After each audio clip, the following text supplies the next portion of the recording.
Today, in this video, I'm going to explain how to fix Lunar Client Java launch fail. Right click on the Lunar Client, then click on Properties. Now click on Compatibility. Now click the checkbox of Run then Program in Compatibility mode.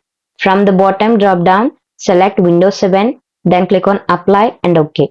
Now right click on App again, then click on Run as Administrator, then click on bottom left settings icon, then set the allocate memory as 5 GB.